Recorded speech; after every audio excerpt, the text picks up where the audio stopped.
Negujući vrlinu poštenja. A nikome ne vraćajte zla za zlo.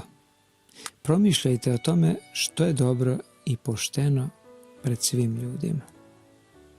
Rimljanima 12. glava 17. stih.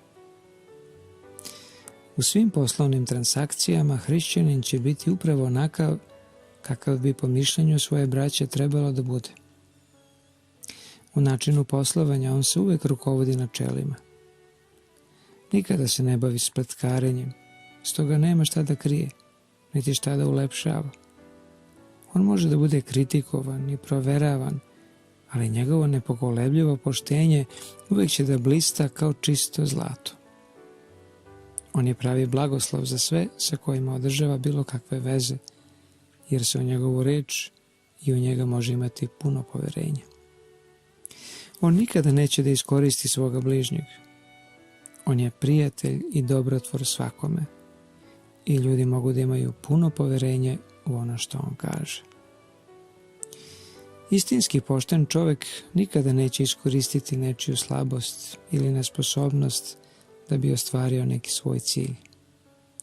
On se nikada ne cenjka za ono što prodaje. Ako artikli koje prodaje imaju neki nedostatak, on to iskreno kaže svome bratu ili svome bližnjemu, mada čineći tako radi protiv svojih finansijskih interesa.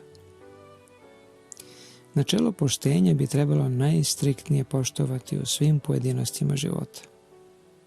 To se načelo ne poštuje u ovom svetu gde gospodari Sotona koji vara, laže i tlači, a njegovi podanici ga slede u tome, ostvarujući njegove ciljeve.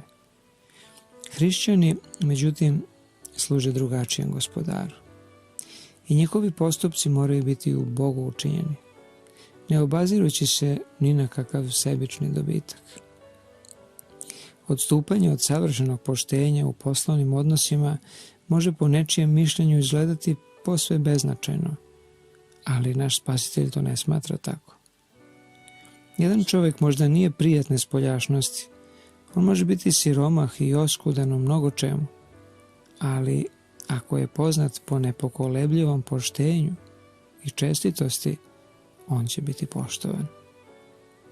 Čovjek koji se nepokolebljivo drži istine, zadobit će poverenje svih oko sebe.